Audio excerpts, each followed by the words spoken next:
Bonjour à tous, bienvenue dans le village des recruteurs. On va parler formation tout de suite avec Réjeanne Deschamps, déléguée régionale du Forco. En deux mots, le Forco, c'est quoi ? Donc bonjour. Le Forco, alors donc c'est l'organisme qui est chargé de développer la formation dans les secteurs du commerce et de la distribution. En fin de compte, on est un organisme gestionnaire des fonds de la formation professionnelle pour les entreprises du commerce et de la distribution. Voilà. Alors, quel type de formation vous faites dans le secteur du commerce et de la distribution ? Plein de choses. Parce que nous, notre rôle, c'est d'accompagner les entreprises. Donc, c'est vraiment de répondre aux besoins des entreprises. Donc, on va intervenir sur tout type de formation. Donc, on a bien sûr beaucoup de formations dans le domaine de la vente, qui sont spécifiques aux activités du commerce. On va avoir aussi le développement des formations en métier de bouche, puisqu'on sait qu'il y a énormément de besoins dans ce domaine. Et du travail, d'image. Bien sûr, tout à fait. Il y a des grosses, voilà, il y a de la demande, il y a des emplois à pourvoir. Et puis on va aussi bien sûr financer après les formations plus classiques, transversales comme l'apprentissage de langue, la bureautique, des choses de ce genre. Voilà, donc tout type de formation. Alors ce sont des formations sur mesure, quasiment, qui sont réclamées entre guillemets par vos entreprises partenaires. Alors, on va avoir une offre très variée. Il est clair que pour les plus petites entreprises, si je resitue quand même le Forco, donc j'ai dit OPCA du commerce et de la distribution, c'est 13 branches aujourd'hui. Donc, on a effectivement le commerce à prédominance alimentaire, donc avec des entreprises de taille importante, mais également nous gérons le commerce de détail, le commerce des articles de sport et de loisirs, la vente à distance, l'horlogerie, l'optique, voilà. Donc, on a quand même un champ très très large. Et on va retrouver différentes tailles d'entreprises. Donc notre offre, on va aussi faire en sorte que notre offre soit soit calée sur le besoin et la taille des entreprises. Donc sur les plus petites, on va nous faire tout un travail amont d'ingénierie pour leur faire un peu une offre plutôt catalogue, voilà, pour que ce soit facilitant pour elles. Et puis pour celles qui sont plus importantes, qui ont du coup des besoins plus spécifiques, on adapte complètement. Voilà. L'offre catalogue, c'est très généraliste dans ce domaine. C'est très généraliste. Donc on retrouve quoi par exemple ? On retrouve les domaines que j'ai cités tout à l'heure. On retrouve aussi des formations autour de la sécurité, la relation client, tout ce qui est accueil de clients, voilà. Tout ce qui est la vente, les techniques de vente, tout ce qui est... alors on trouve aussi des choses dans les nouvelles technologies, puisque je parlais tout à l'heure de la vente à distance. On a le développement du e-commerce.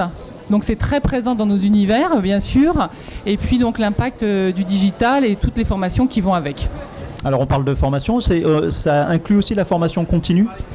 Alors on intervient dans le domaine de la formation continue et on mobilise l'ensemble des dispositifs qui existent justement pour trouver la meilleure réponse en ingénierie de financement. Donc aujourd'hui, c'est à la fois la force et la faiblesse de notre environnement.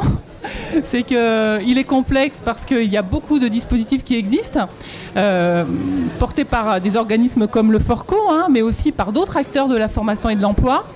Et notre rôle aussi, c'est de faire en sorte d'articuler tout ce qui existe pour apporter la réponse la plus appropriée. Mais on est bien dans une logique de formation continue, de formation tout au long de la vie, de parcours.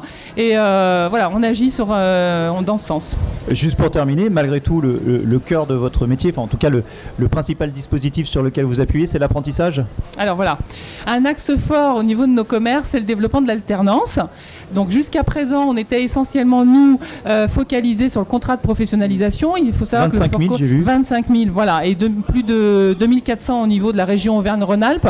C'est vraiment un axe fort qui continue effectivement à se développer, et notamment par le biais du contrat d'apprentissage, puisque depuis début 2016, le Forco est collecteur de la taxe d'apprentissage et commence justement à développer ses relations avec les CFA, donc les centres de formation d'apprentis, et puis bien sûr le conseil régional aussi, qui est un acteur phare dans le domaine. Donc l'idée, c'est d'articuler aussi entre dispositifs, d'avoir des actions complémentaires. Juste en deux mots très rapidement pour finir, l'apprentissage, c'est un vrai levier, vous, vers l'emploi dans votre secteur ?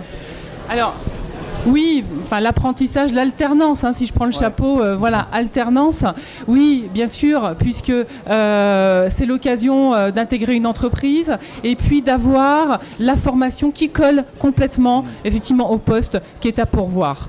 Et ça, pour les entreprises, c'est un vrai levier, c'est un vrai plus.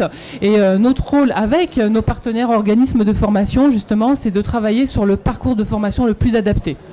Et comme j'ai déjà évoqué aussi, on travaille sur les SAS amont. C'est-à-dire qu'aujourd'hui, on a la possibilité, en amont du recrutement, de faire un travail de préparation à l'emploi.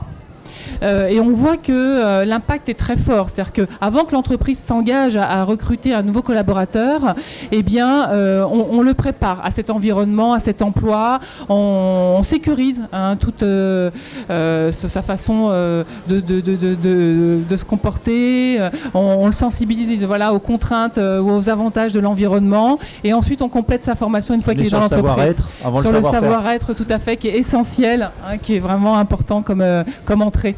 Merci beaucoup. Mais je vous en prie, merci beaucoup. Une interview à retrouver donc sur notre chaîne YouTube, Le Village des Recruteurs TV.